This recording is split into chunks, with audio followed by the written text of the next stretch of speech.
esto más la exposición que hemos tenido en la anterior clase con sus compañeros, estaríamos ya abarcando todo lo que es la parte respiratoria neonatal. Como saben, la enfermedad de membrana hialina es una enfermedad típica de los recién nacidos prematuros, ¿no? Se va a presentar en los recién.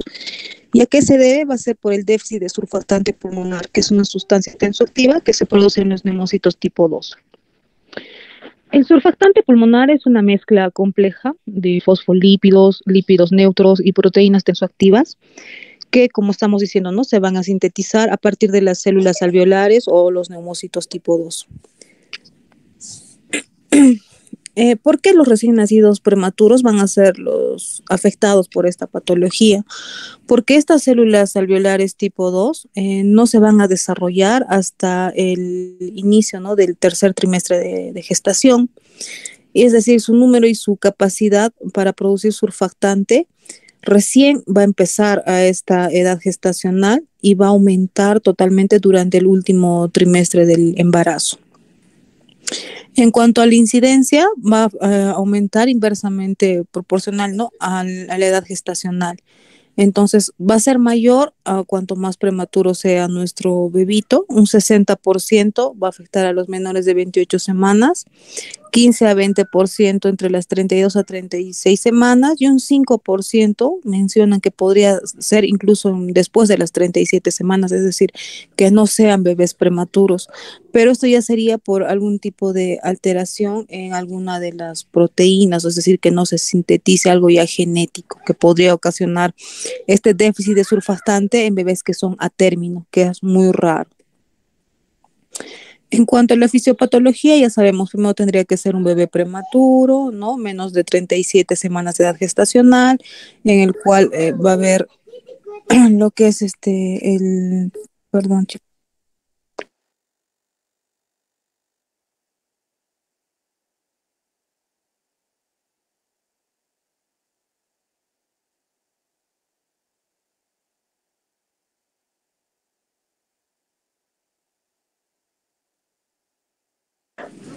Ya, perdón, hubo una interrupción en mi conexión.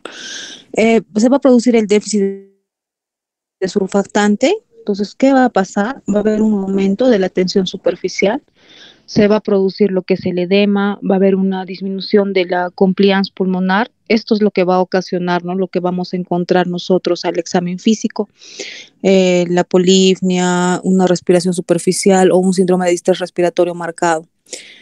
También va a haber una disminución de la capacidad residual funcional en los pulmones, una alteración en la ventilación-perfusión que nos va a llevar a hipoxemia, hipercapnia, posteriormente a una acidosis, y todo esto va a ocasionar una vasoconstricción pulmonar.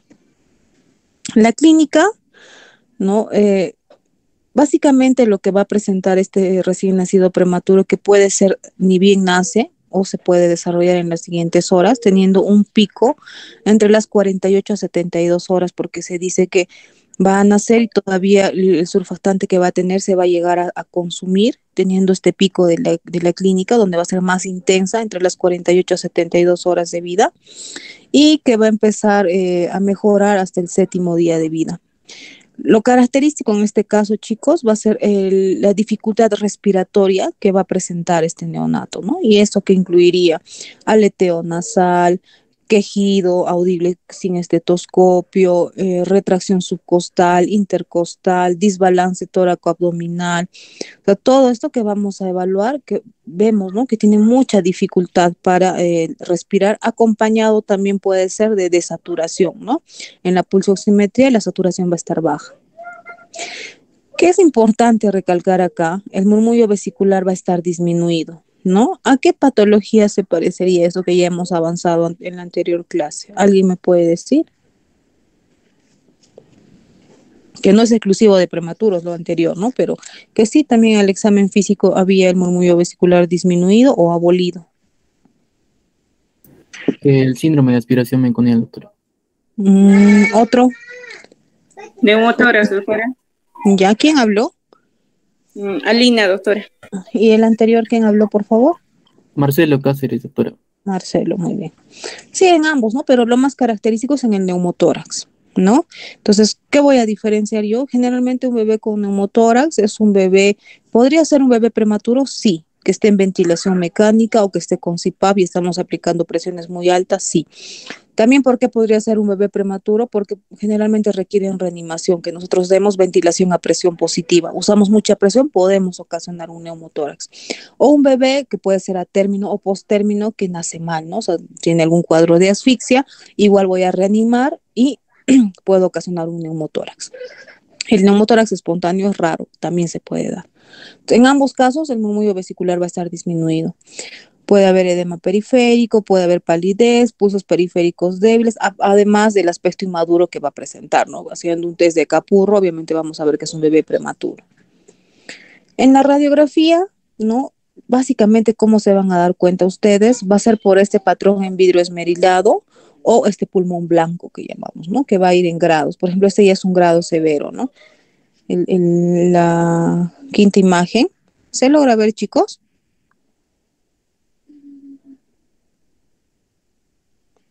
No, doctora.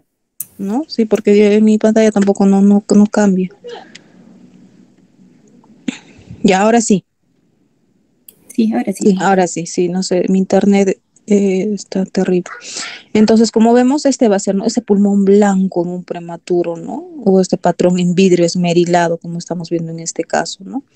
O incluso puede haber la presencia de un broncograma aéreo. En acá no sé si se nota ver bien, ¿no? Es una radiopacidad, pero a la vez ahí atrás se dibuja un broncograma aéreo. Entonces, lo característico va a ser un pulmón blanco, ¿no? Eso sí, a un grado, claro, severo, ¿no? Un patrón en vidrio esmerilado o un pulmón blanco, ya que es un grado severo en la radiografía. Entonces, ¿cuál va a ser mi conducta? Primero, ya hemos dicho, ¿no? La prevención de no tener un parto prematuro, ¿no? Los controles prenatales, bueno. Además, ¿qué nos ayuda a prevenir esta enfermedad de membrana hielina? La administración de corticoides, ¿no? Prenatales, ¿no? Estos, los corticoides antenatales, lo que van a hacer es que van a hacer que se pueda preparar o se pueda producir más surfactante y también va a participar en lo que es la maduración de la estructura pulmonar. Entonces, ¿cuál es la población, Diana, para que yo, si tengo una gestante, administre estos corticoides antenatales? Son toda aquella gestante entre las 24 hasta las 34 semanas de edad gestacional, que se encuentren con amenaza o ya en trabajo de parto prematuro. O sea, yo tengo 24 a 34 semanas, chicos. Cuidado que en 36 semanas estén colocando corticoides, porque también tiene efectos secundarios a nivel neurológico del neonato.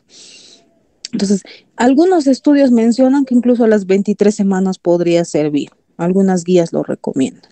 Pero nosotros vamos a manejar de 24 a 34 semanas.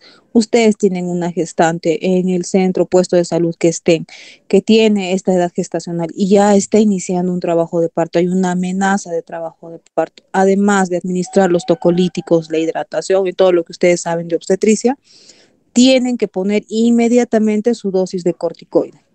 Puede ser la dexametasona, que pues serían 4 dosis de 6 miligramos por dosis día, o la betametasona, que eso es en menos dosis, solo son 2 dosis.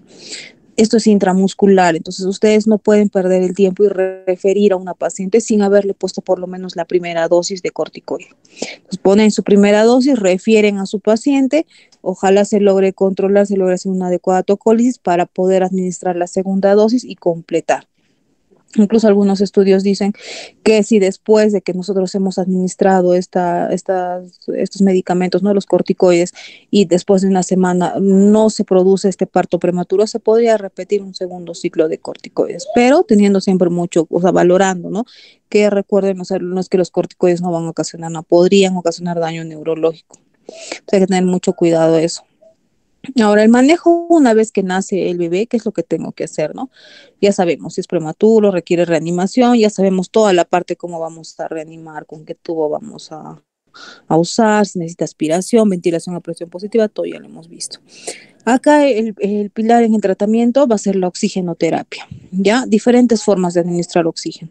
Podría ser a través de un ventilador mecánico, si es que es un prematuro extremo que no va a responder al CPAP, que ahorita es lo que más se recomienda que se use el CPAP, o la administración de surfactante, ¿no? Que eso sería también lo mejor para el neonato, siempre y cuando lo requiera. Entonces, cuando yo voy a ver esto, primero, nace el bebé, veo que tiene esfuerzo respiratorio, puedo probar con el CPAP.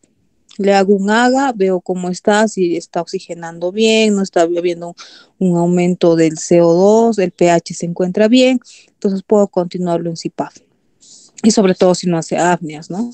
Ahora, pero si veo que tiene mucha dificultad respiratoria o no respira por sí solo, empieza a presentar apneas, el AGA me sale totalmente alterado, tiene una acidosis, hipercapnia, hipoxemia, qué sé yo, en ese caso tiene que entrar lamentablemente ventilador mecánico, ¿no? Siempre tratamos de evitar la ventilación mecánica porque es algo invasivo que trae complicaciones y puede llegar hasta una neumonía, como han mencionado en la anterior exposición.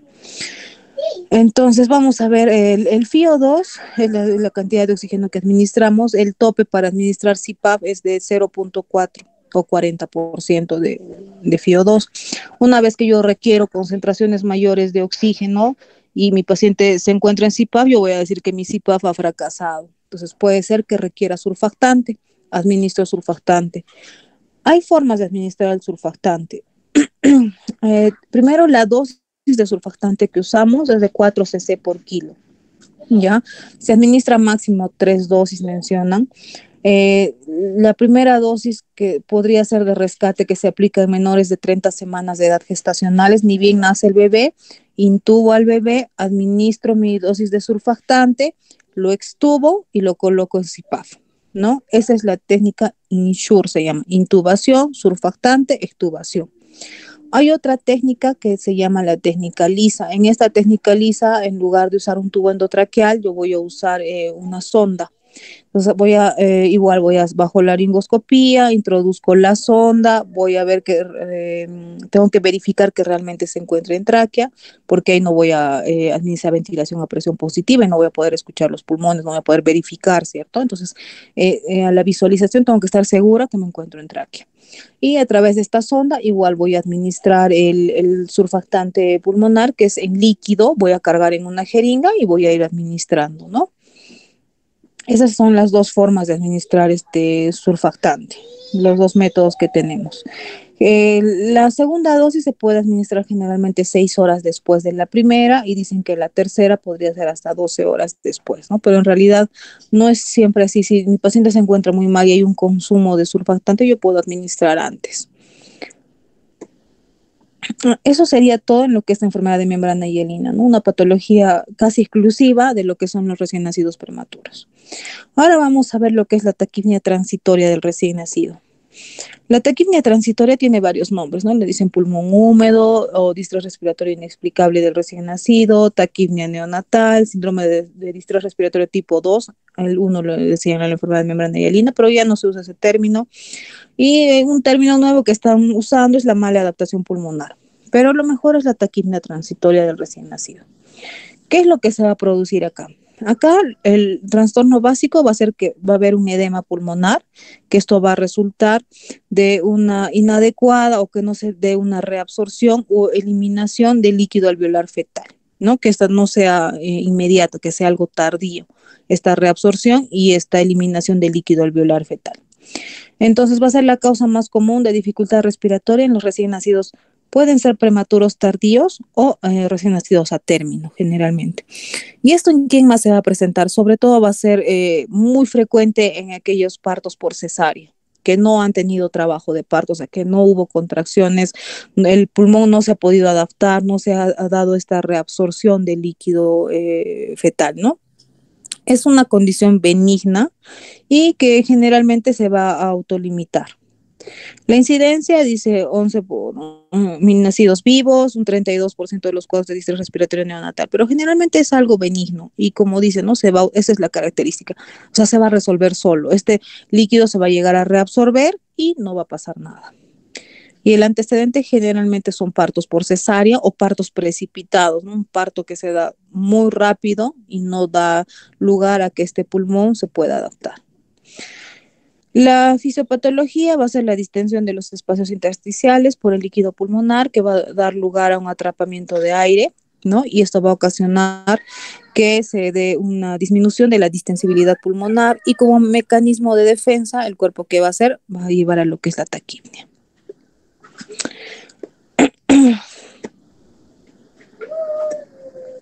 Este es, ¿no? Acá se ve más bonito para poder explicar qué es lo que va a presentar. Entonces va a haber un exceso de líquido pulmonar, disminuye la complicidad pulmonar, nos lleva a la taquipnea, ¿no? El líquido va a permanecer en los linfáticos, peribronquiales o en el intersticio y va a causarnos el atrapamiento aéreo que vamos a ver en la radiografía.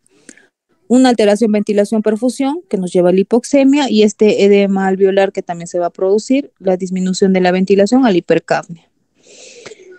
Esta es la causa más común de dificultad respiratoria en recién nacidos a término y prematuros tardíos, ¿no? Y como antecedente, eso sí, les van a preguntar hasta en el ENAM, es el parto por cesárea o el parto precipitado. Otros factores de riesgo que se van a presentar y ustedes van a averiguar por qué, lo voy a pasar rápido, va a ser en aquellos hijos de mamás que tienen diabetes, que tienen asma o que son obesas. ¿Ya? ¿Esto cómo se va a presentar? Generalmente es un recién nacido que, o sea, nace bien, ¿no? Es una cesárea, un parto precipitado, nace bien y empieza a presentar taquipnea entre el primer día de vida, eso sí, entre las 6 a 8 horas de vida generalmente. Se va a limitar entre el tercer a cuarto día, ya va a estar resuelta para que yo diga que es una taquipnea transitoria. Al cuarto día ya este bebito está bien, ya se puede ir incluso de alta. En la radiografía, ¿qué es lo que voy a encontrar? Los diafragmas van a estar planos, como pueden observar acá, diafragmas planos. La cardiomegalia leve mencionan algunas bibliografías. El líquido en las fisuras interlobares, que es lo que vamos a denominar cisuritis, que acá, bueno, no se logra ver bien, pero por acá hay una rayita, ¿no? Blanca. Esas son las cisuritis. Puede haber derrames pleurales, edema alveolar, y no va a haber, ¿no?, áreas de consolidación, porque no estamos hablando de una neumonía. El diagnóstico va a ser clínico, ¿no? Se va a presentar generalmente 6 a 8 horas después del parto, con estas radiografías que no va a haber mayor alteración, que puede ser el aplanamiento de los diafragmas o la cisuritis, que es lo típico. Y se va a confirmar cómo con la resolución de los síntomas, o sea, ¿qué es el tratamiento que yo voy a dar? Solamente va a ser oxígeno. Va a ser oxigenoterapia y, bueno, tengo que tener cuidado con la alimentación, porque si yo tengo una frecuencia respiratoria mayor a 60 por minuto, yo no le puedo dar de lactar a este bebé, ni lo puedo alimentar vía oral. Tendría que poner una sonda orogástrica cuando es más de 60 respiraciones por minuto. Si presento una frecuencia respiratoria mayor a 80 por minuto, voy a suspender la alimentación y solo voy a hidratar. Y esta hidratación va a ser con restricción de volumen para que podamos ayudar a este neonato.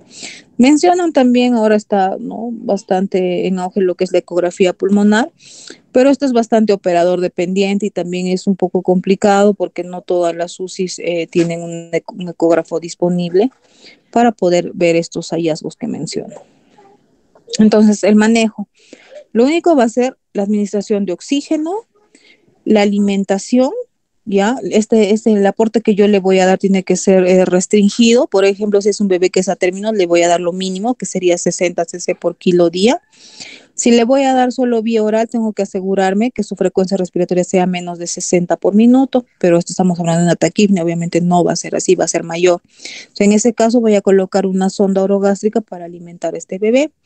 Y si va a pasar de los 80, voy a suspender, no le voy a dar leche, solamente voy a realizar lo que es la hidratación endovenosa. Los métodos para administrar oxígeno, podría ser un oxígeno a flujo libre, oxígeno por HUD, podría ser por cánula binasal, podría llegar a usar CPAP. Si hay mucho esfuerzo respiratorio que también puede pasar, podría llegar hasta ventilador mecánico. Bueno, igual, ¿no? La prevención va a ser el control prenatal, de preferencia siempre que la mamá pueda tener un trabajo de parto, ¿no?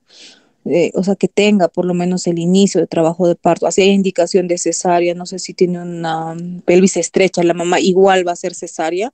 No programar antes la cesárea, ¿no?, sino esperar a que inicie el trabajo de parto y de ahí recién realizar la cesárea. Bueno, Eso es, chicos, lo que es este síndrome de estrés respiratorio. Si tienen alguna duda para pasar a las preguntas.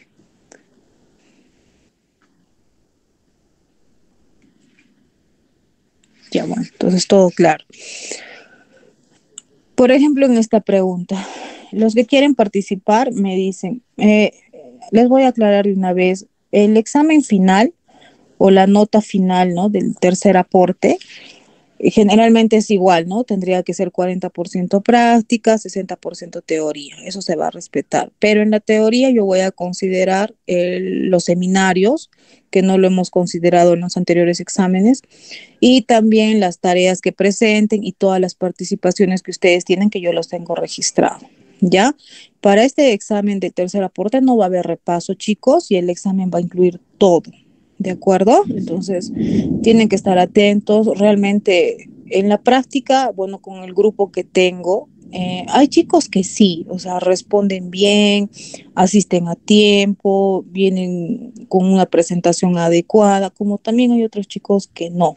A pesar que se les dice, continúan viniendo con las uñas largas, las uñas pintadas, y discúlpenme, yo no puedo exponer a mi paciente con o sea, un personal así, ¿no? O sea, si ustedes vienen bien, cumplen, yo les doy todas las facilidades, ¿no? Y pasamos visita tranquilos y todo bien. Pero si van así, no sé cómo irán a los otros hospitales, o realmente no sé si están yendo o todo lo están haciendo virtual, no lo sé.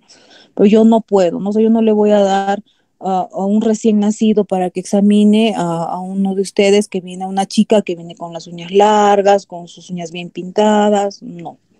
Entonces ya estamos ya por culminar el curso, y justo hoy día hablaba con la delegada y le decía que la parte de diciembre lo vamos a hacer presencial, nos vamos a dividir en grupos para realizar talleres y ustedes puedan estar listos para ir al internado, ¿no? Entonces, tienen que tener los conceptos claros de cosas básicas, clasificaciones de peso, clasificación según edad gestacional, según Lufchenko, cuál es la atención inmediata al recién nacido, cómo yo identifico un recién nacido de alto riesgo, cómo voy a reanimar, cuáles son las patologías más frecuentes que van a presentar, todas estas cosas, ¿ya? Entonces, ahora lo que vamos a hacer es todo lo que es estrés respiratorio, algo así breve como para no olvidarnos. El tratamiento de la enfermedad de membrana hialina grave, ¿qué es lo que incluye? Ventilación mecánica y corticoides, ventilación mecánica antibióticos, antibióticos, drogas vasoactivas, ventilación mecánica y surfactante, antibióticos y surfactante. Doctorita, ¿sería la de ventilación mecánica y surfactante? ¿Ya? ¿Cómo te llamas? Cala Cáceres, doctorita. Diana Maite Cala Cáceres. Ya, claro, ¿no? Porque está diciendo tratamiento, no me está diciendo prevención para que yo mencione a los corticoides. Una membrana hialina es déficit de surfactante. Yo no tendría por qué colocar antibióticos. Eso también es algo que no les está quedando claro todavía, lo que es sepsis, ¿no? Antibióticos y drogas vasoactivas, no, no estoy hablando de un shock séptico, no. Ventilación mecánica, sí, y surfactante. Ambos son el pilar del tratamiento, ¿no? Podría ser, si les pongo, no sé, oxigenoterapia y surfactante, también es válido. ¿Cuál no es un signo clínico característico de la enfermedad de membrana hialina? Polipnia, quejido audible, buen pasaje de murmullo vesicular, aleteo nasal, cianosis. La C, doctora. Doctora, la C. La C, La C, doctora. ¿Ya quién habló primero? Yo, doctora. Pablo Sea. Pablo, muy bien. Exacto, ¿no? El murmullo vesicular está disminuido. Todo lo demás son signos característicos del distrés respiratorio, ¿no? Entonces, el murmullo vesicular en una enfermedad de membrana hialina está disminuido. ¿Cómo realizo la prevención de la enfermedad de membrana hialina? Administrando corticoides, doctora. Con corticoides, doctora. A partir de la semana 24. ¿Y a quién habló primero? Pablo, creo. Pablo, Yo ¿tú dije, hablaste primero? Ya. Sí, doctora. ¿Cómo administro los corticoides? Ahí está, léelo.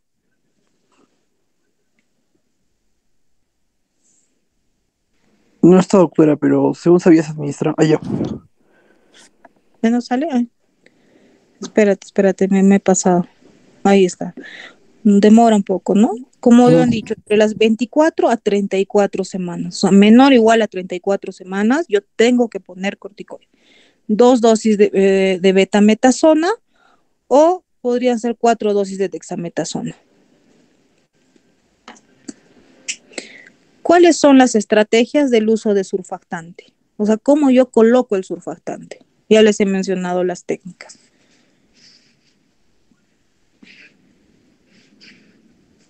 No han escuchado, creo. A ver, alguien.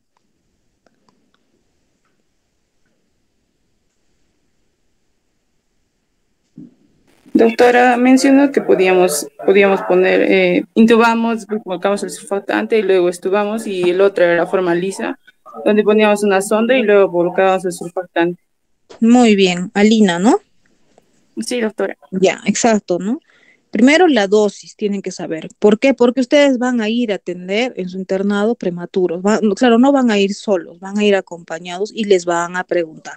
Van a decir, a ver, se supone que, como ya sabemos, ¿no? Va a haber un prematuro, viene el ginecólogo, me informa, me va a decir, tengo un prematuro, factores de riesgo, edad gestacional, características del líquido amniótico, yo voy a ir a hacer mi historia clínica y voy a preguntar, ¿cuál es el ponderado fetal? Que generalmente lo tienen los ginecólogos. Si me dice 1 kilo, pesa 1 kilo ese bebito, un aproximado. Entonces yo voy, y tiene 28 semanas o 29 semanas, digamos, para que sea fácil, no se olvide. Entonces 1 por 4, porque es 4 cc por kilo, sería 4 cc de surfactante que yo voy a administrar y yo tengo que llevar a mi atención al de la cesárea. Yo me voy a ir con mi surfactante cargando en mi jeringa 4 cc porque pesa 1 kilo y la dosis es 4 cc por kilo. Entonces tengo las dos formas de administrar, ¿no? Una que es la INSURE, intubación, surfactante, extubación, INSURE.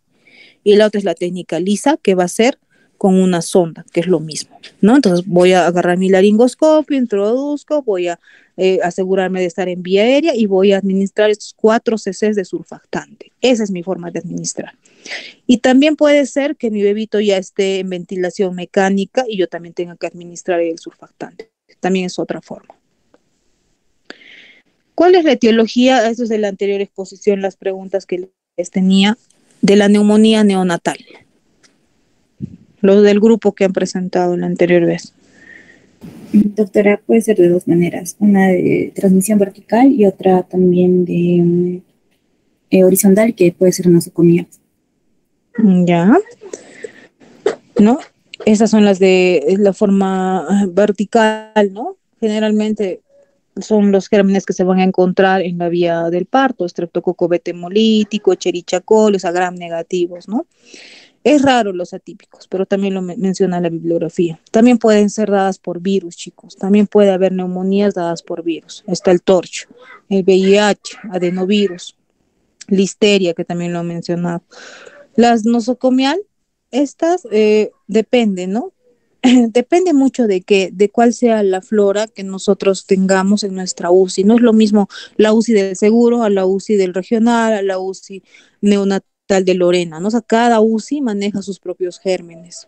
Entonces depende mucho de eso, pero estas son las más frecuentes. También puede darse por hongos, también es frecuente.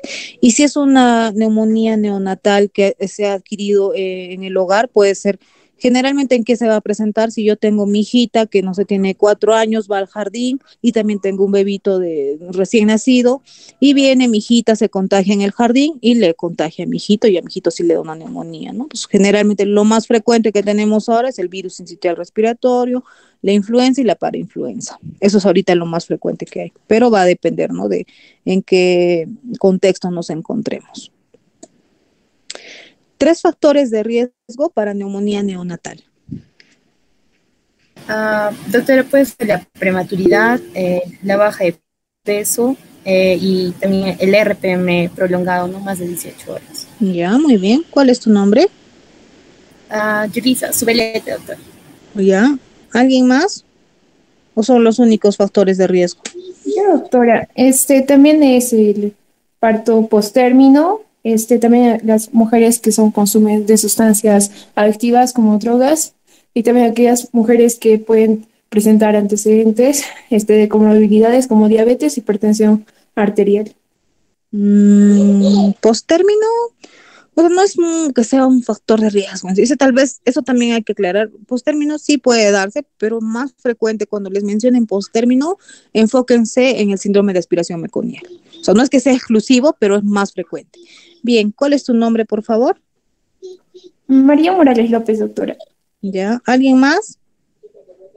Doctora, también se puede considerar a la fiebre materna mayor a 38 grados, también infección del tracto genitourinario materno y también si es que el paciente ha tenido líquido amniótico maloliente. ¿Ya? ¿Cuál es tu nombre? Nicole Tagle. Listo, ya les estoy dando mucha oportunidad. Miren, me están mencionando un montón de factores de riesgo. Listo. ¿Cuál es la definición de neumotórax?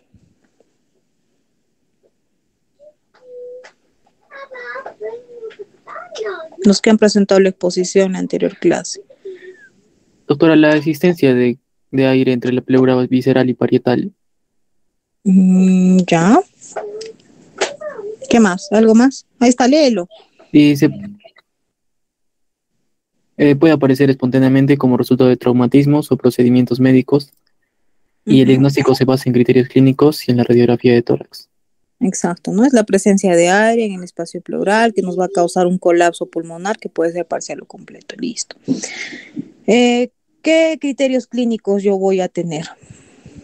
Ya, Marcelo eres, ¿no? Te he notado, sí. ¿Cómo yo me puedo decir a este bebé, parece que me está haciendo un neumotórax?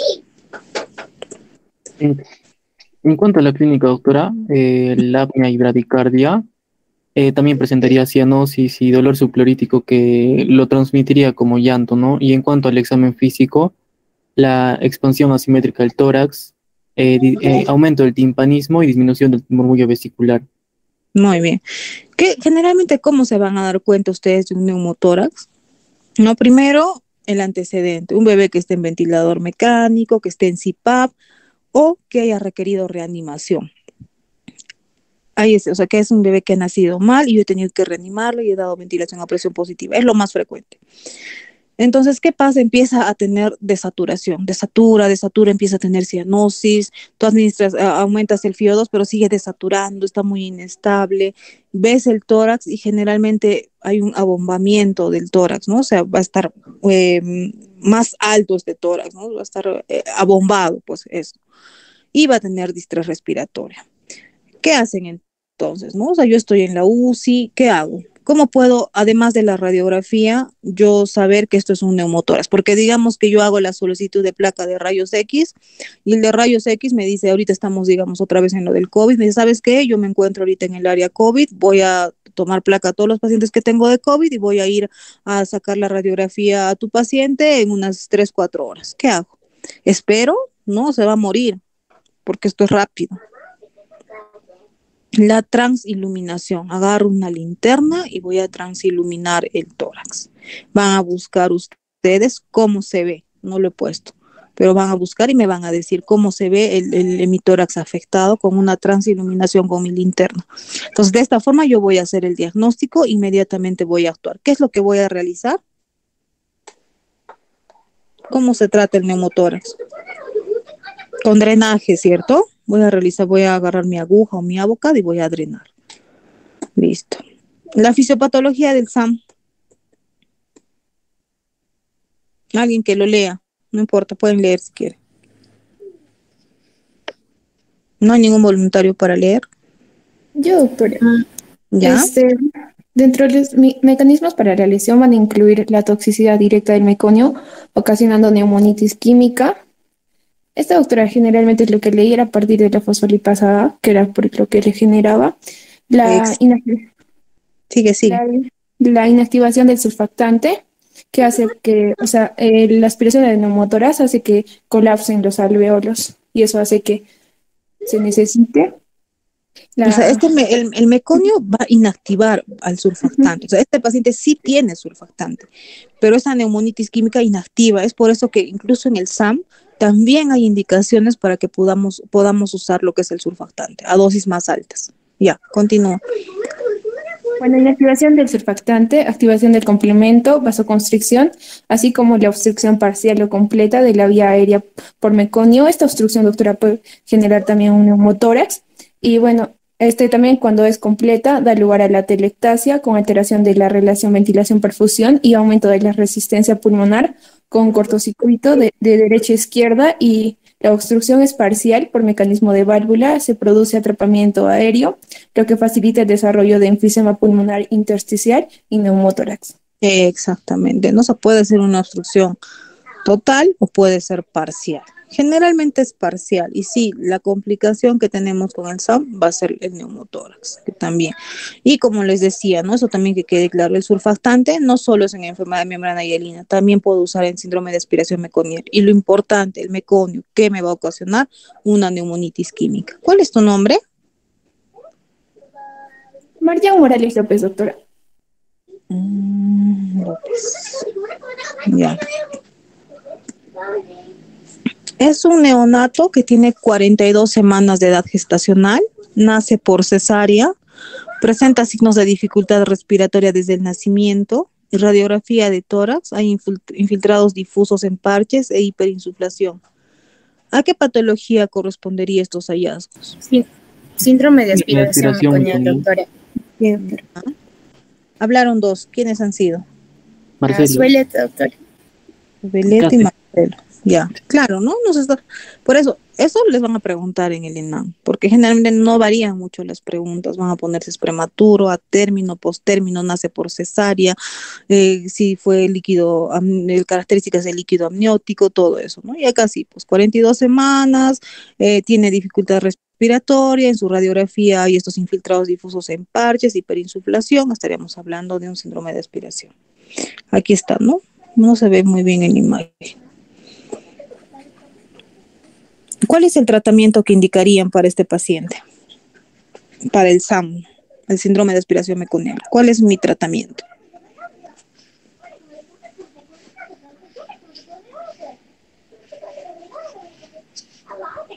Oxigenoterapia. ¿Qué más? Debemos darle surfactante, doctor. Ya, surfactante es una opción que es ya lo último que hacemos cuando ya realmente no mejora, pero algo que es importante, ¿qué es? Antibióticos, chicos. Antibióticos, eso es el tratamiento, hidratación, hospitalizar en UCI, oxigenoterapia, la alimentación dependiendo del grado de distrés que tenga, y los antibióticos, ¿no? Eso es lo importante. Antibióticos de primera línea, ampicilina más algún aminoglucósido. Es un neonato que está críticamente enfermo, tiene el diagnóstico de asfixia perinatal y tiene dificultad respiratoria que está en incremento. Y hay disminución del murmullo vesicular a la auscultación en el hemitórax derecho. ¿Cuál es el diagnóstico probable? Está facilísimo, ¿eh? Neumotórax, doctora. ¿Quién habló? Romario Chile, doctora. Muy bien, Romario. Claro, ¿no? Lo que les decía, el antecedente de asfixia. Entonces, si he tenido asfixia, lo he tenido que reanimar. Entonces, ¿qué pasa? Hay disminución del murmullo en el hemitórax derecho. Lo más probable es el neumotórax. ¿Cuál es mi conducta? Drenaje. Drenaje, doctor. Primero, si está ya, digamos que está hospitalizado, está con dificultad respiratoria, NPO, hidratación endovenosa, solicito una radiografía de tórax o hago también esta transiluminación. Hay que tratar en lo posible de confirmar. O sea, si ustedes tienen a la mano radiografías, lo que yo les he mencionado de que de frente voy a hacer el drenaje, ¿es por qué? Porque no tengo ahorita la radiografía disponible. Pero si yo sé que hago la orden y viene el de rayos X y le toman la placa, siempre hay que hacerlo con radiografía. Ya no es así a ciegas.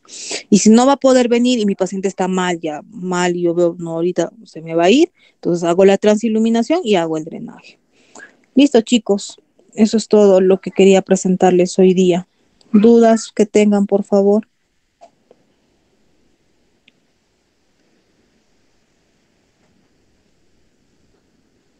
Doctorita, disculpe. Para el examen mencionó que iba a ser de todo. ¿Se refiere de todos los temas desde el primer aporte? Sí, exacto. Claro que mayor porcentaje va a ser lo último, ¿no? Pero sí, va a entrar todo. Ya, doctorita, gracias. Porque no están respondiendo, chicos. O sea, hay cosas muy sencillas que todavía no están fijando, entonces supongo que necesitan repasar.